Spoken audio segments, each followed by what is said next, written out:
Welcome to this week's episode of the Inside Kingston podcast, where experienced professionals, entrepreneurs, and community leaders based in Kingston upon Thames are invited on to share their story with us.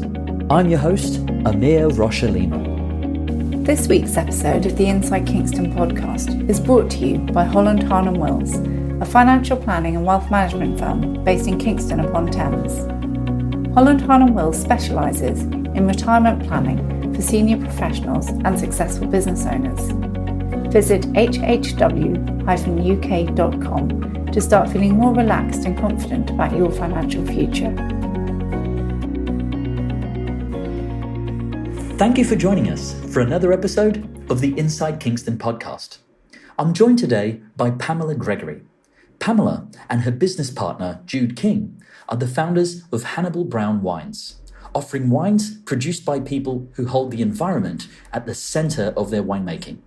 What's unique about Pamela is how her focus on organic and sustainably sourced wines has helped her independent business stand out in an otherwise crowded space. And be sure to listen to the end, where Pamela shares her thoughts on delivering exceptional customer service and why this is at the core of her business. So whether you're interested in knowing more about the world of wine, or would like to know more about what it takes to run a successful independent business, then I hope you enjoy this episode of the Inside Kingston podcast.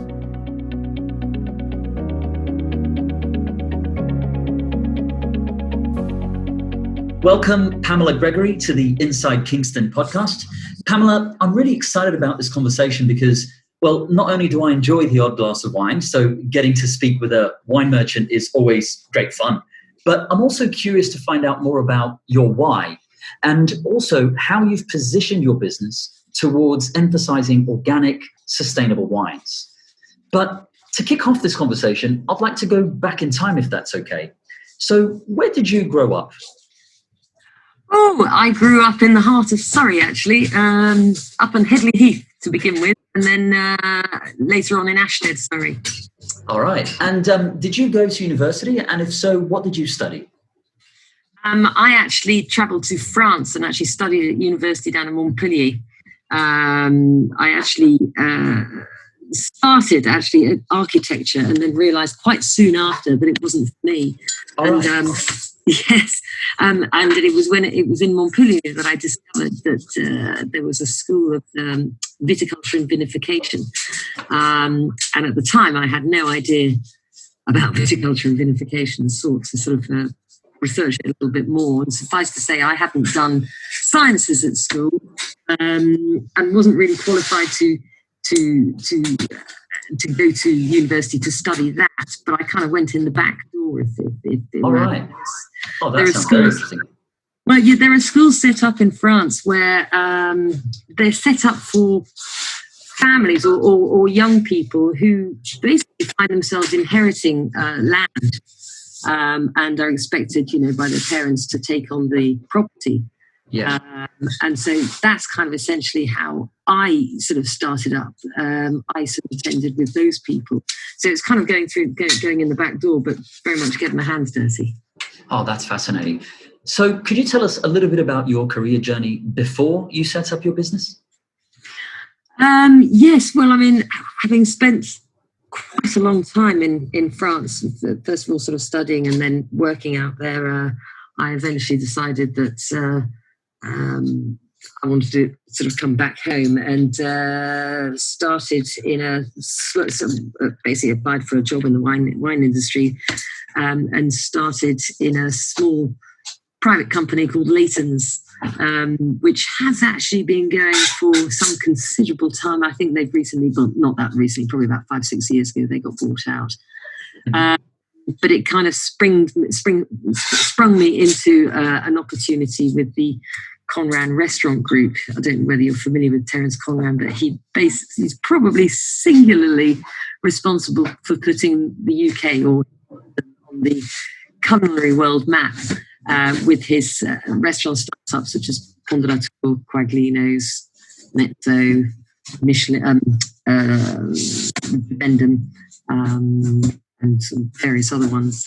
And I was employed from the outset as his wine buyer, or sort of head of wine department, if you like. So started at the very beginning, had to buy the furniture, and then, his successes helped me sort of grow and develop into the industry. Wow, fantastic. And that was always on the wine side of the restaurant business?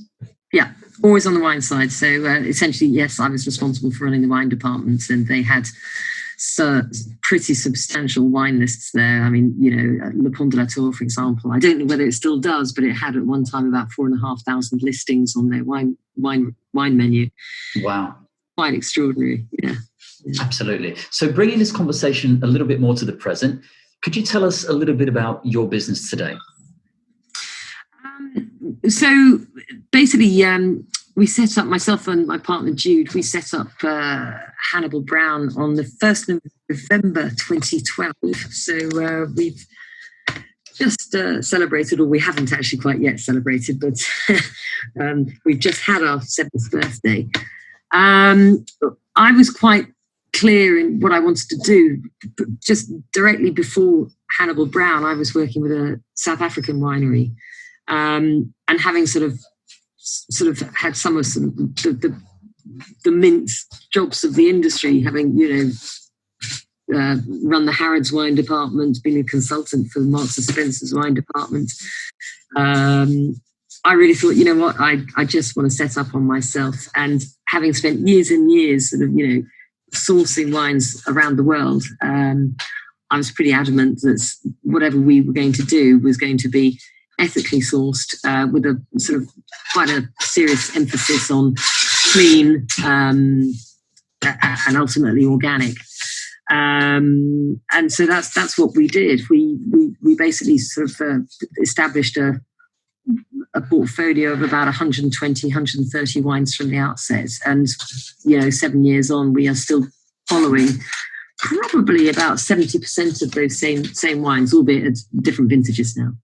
Oh, fantastic. So for the benefit of our listeners who perhaps are starting to see a lot more emphasis around ethically sourced and organic products, what are some of the trends that you're seeing emerge on that front in the wine world? Well, organic is very much, of the moment. I'm not sure whether people really appreciate, though, that organic doesn't necessarily mean good. There are plenty of bad organic wines out there, albeit sort of unadulterated, but not very well made. So it is a bit of a minefield. It's a little bit different to, growing tomatoes, where, I don't know your experience of growing tomatoes, but if you grow tomatoes, you generally, and they're organic, they do generally taste a hell of a lot better. Mm-hmm. Wine terms, it really doesn't mean that. It does literally just mean, minimal intervention, no chemicals, no pesticides.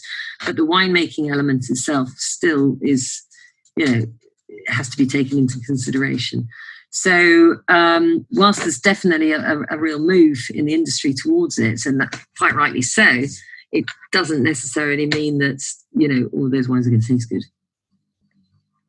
Gotcha. That's really interesting. Yeah. So let's have a bit of fun here with your wine knowledge, if that's okay. Let me ask you this question, Pamela, and I'm sure our listeners are going to love to hear this one. So if you were going to a dinner party this evening and wanted to sort of impress the hosts with an unusual wine, but of course without breaking the bank, what regions would you be thinking about? What wines would you be choosing? Ooh, well, we've just come off the back of a all-day Christmas event, actually, and we did take this wine with us, although we didn't share it. But the most recent sort of event I went to, we took along a 2002 vintage, so a very old Alsace Riesling, organically produced and biodynamically farmed. Not sure whether you're familiar with biodynamics, but it's a fundamental different method of farming where it follows the lunar cycle as opposed to the solar cycle. Oh, wow. It's basically old-fashioned farming, if you like. And if we've got hours and hours and hours, we could discuss it for forever. But that would probably be my immediate choice. We do have an awful lot of Rieslings, and Riesling is such a fantastic grape because it can be so many different things to, according to where it's grown and how long it's left on the vine. You get sweet wheat Rieslings, you get medium sweet Rieslings, and you get bone dry Rieslings. And you get Rieslings that have the capability to age, for years and years and years, such as this 2002. And others that really need to be sort of drunk up front. But I think it's a fascinating grape. Oh, that's really fascinating. And, you mentioned there, Pamela, events. And I know that part of your business proposition includes running wine events. And I know that in those events, you also highlight the fact that wine is being paired with food. So again, for the benefit of our listeners, could you just help us understand the process that you guys go through when matching wine with food? How do you think about this? It's not a perfect science, I tell you this. Even back in my days with the Conran Restaurant Group, we used to test this various different foods with at Le Pont de la Tour with various different wines, and the chefs used to produce all sorts of different dishes, and we would try to match them. And it is exceptionally difficult. But what we do, when we're doing our events, we take probably half a dozen wines and we match them directly with half a dozen food pairings, taking into account the very, very simple basic theory, which is you marry acid with acid. So a wine that has a good depth of acidity, a good content in acidity, and a food that has a good acidity, and that would be, an example would be something like a Sauvignon Blanc with a tomato vinaigrette. Mm-hmm. Acidities come together, they basically harmonize, and they make the experience, they provide the perfect experience. They almost sort of harmonize and sort of stamp each other out and make. All right. Yeah. Another example would be, desserts, sweet wines with sweet food. Again, sort of that sugar element. It kind of comes together, harmonizes, and stamps itself out. So you kind of marry sort of basics with basics from the wine and the food side. And 9 times out of 10, I think we're pretty successful at it. So Pamela, in talking about these events, for the benefit of our listeners, could you sum up the sort of events that you put on at Hannibal Brown? Yeah, sure. Well, every quarter, basically from spring, summer, autumn and winter, we put on a consumer tasting, generally in southwest London in the Wimbledon area. These are open to the public and they're paid to come along. You get to taste something in the region of about 20 to 25 wines at your leisure, so it's a little walk around. And then at some point or another during the evening, we'll stop the tasting, and then we will present 6 wines with 6 food canapes, 6 food pairings. All right. Basically do a kind of little mini masterclass for 20 minutes to half an hour. So those tastings are in the evening during the week, and we tend to offer the wines on those evenings at preferential pricing for those people who attend. Mm-hmm. We actually support the guide dogs, which is also tend to do a bit of sort of charity work during those events as well. Mm-hmm. And then the other style of tasting is where we will put on private tasting, whether it's in for a business. We've done tastings at the top of Canary Wharf, or in the comfort of your own living room. Anything from 15 to 100 people. I think we did one recently for a choir in a church for about 100 people. Yeah. So anything goes, but they're great fun. They're very relaxed and very interactive, and a bit of, you take something away from every one of them. Excellent. So Pamela, let me switch gears on you slightly here, and I want to talk a little bit about your own business and the business structure that you have. So in doing some research for this interview, I spent quite a bit of time on your website, and I really like how you deliver your message on it. So Could you share with our listeners the process that you went through to arrive at your brand story? I suppose going back quite some time and thinking about it, but I suppose the basis for the story is Hannibal Brown himself, who is our explorer of great wine, and he's the guy that sort of goes around the world discovering the best wines according to your palate, what have you. So our attitude is that if we don't like it, then we're not going to sell it. So, these days we just say to people, we don't muck about, we just do the good stuff. We're also very conscious that we don't want to be considered to be crazy expensive. So our positioning, I suppose, is the £10 to £15 mark. Mm-hmm. So not the cheapest, but certainly not, breaking the bank.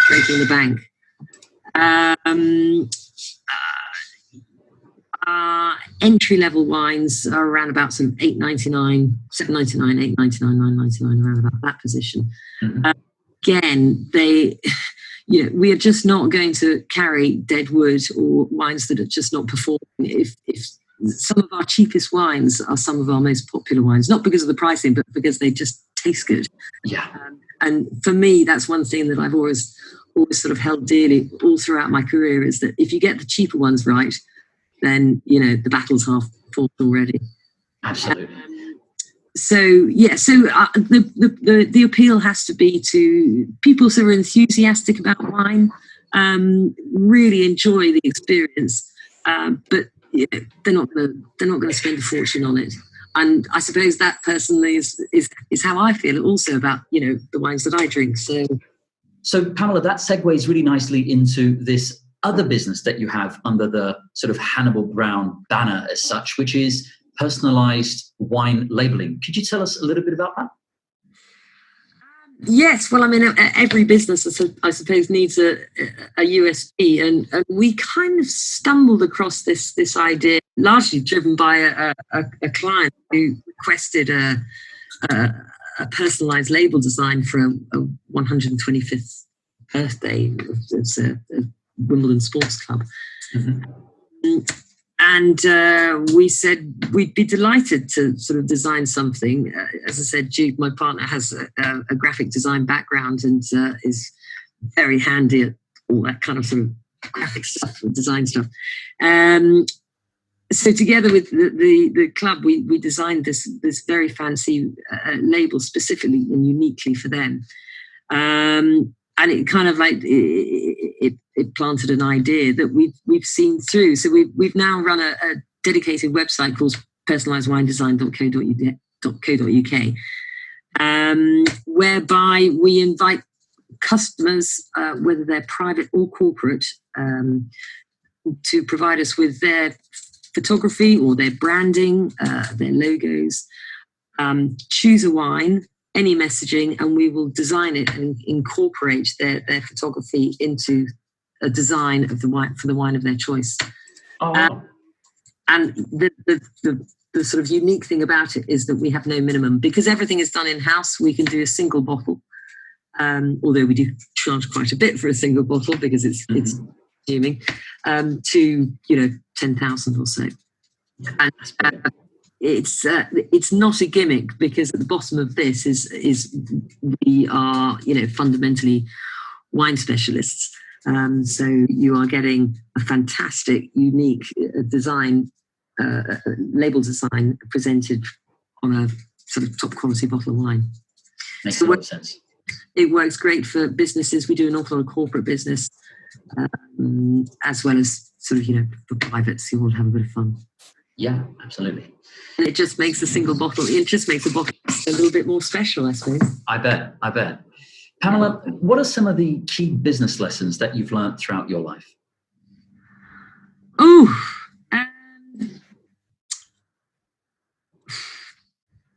Don't be afraid to take a chance.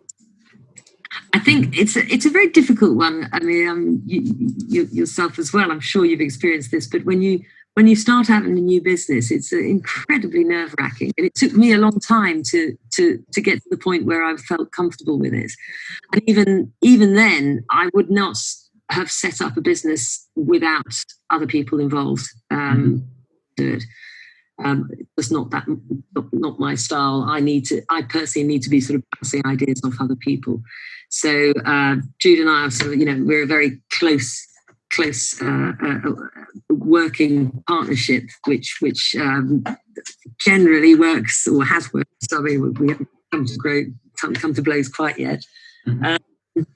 But I think the ultimately, once you make the call, you've really got to hold your nerve in these sort of early years. I think anybody who tells you that they can turn a business into a success within 18 months to 2 years is seriously fooling themselves. I think we've discovered really that it takes a good 5 years to establish yourself. The other thing that is embedded in our business is the way that we approach customer service. And I think, you probably say, well, everybody says that, and everybody does say that. But it's surprising how bad service can be. And it really stings your business. I'm sure everybody's been on the end of poor service, and it really is a frustrating thing. So we go leaps and bounds to ensure that we don't offer poor service. We just don't. We will go to the nth degree to make sure that our customers are satisfied. When you look back at your career journey to date, what are you most proud of?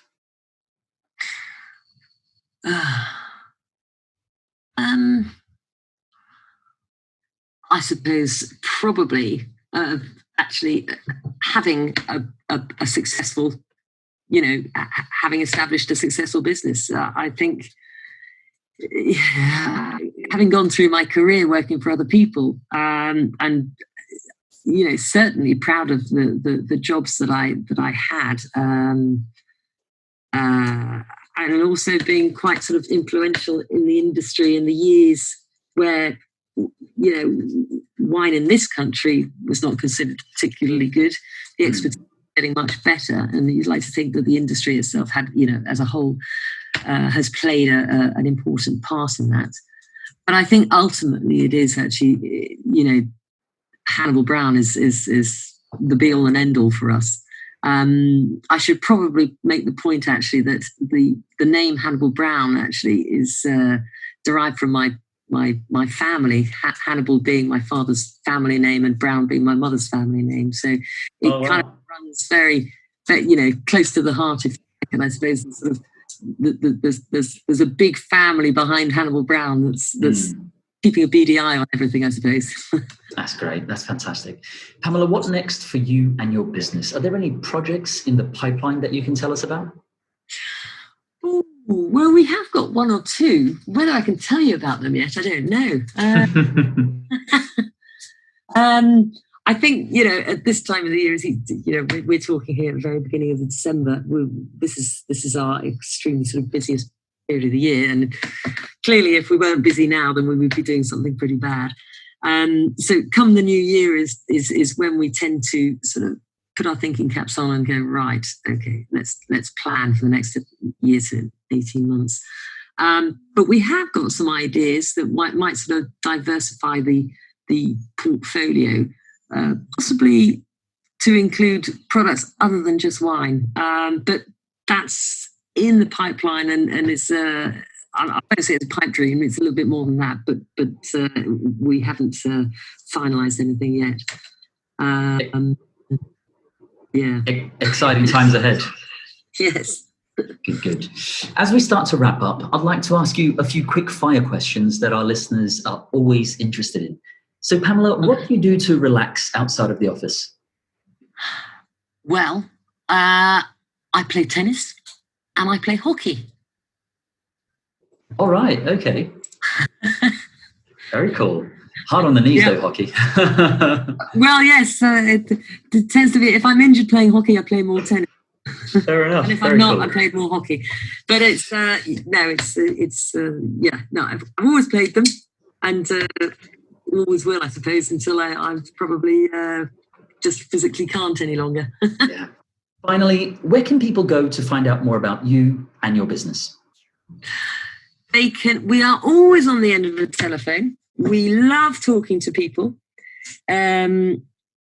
Alternatively, there's our websites, hannibalbrown.com or personalisedwinedesign.co.uk. And I would sort of urge people to sort of keep checking out our calendar of events, just to keep up to date with where we're going to be and the next events that we're going to be at. Because there's nothing better than sort of tasting wines before you commit to buying them. And that's what we're all about, getting people to try the wines before they buy and really experiencing what they like and what they tend not to like. And for the benefit of our listeners, I'll make sure that I link up to all those resources on the show notes. Okay. Pamela, thank you for joining us here on the Inside Kingston podcast. It's been a pleasure getting to know your story. Thank you, Amir. Our pleasure. That wraps up another episode of the Inside Kingston podcast. Make sure to check out our guests' website, pay them a visit, and help spread the word about what they're doing. If you have any questions or know someone who should be a guest on the show, please feel free to get in touch. I would also love it if you could go to iTunes and leave us a review and a 5-star rating. We work hard to bring on some great guests, and getting a review from you is one way to help the podcast rate well on iTunes so that others can find and enjoy the show too. Thanks for listening.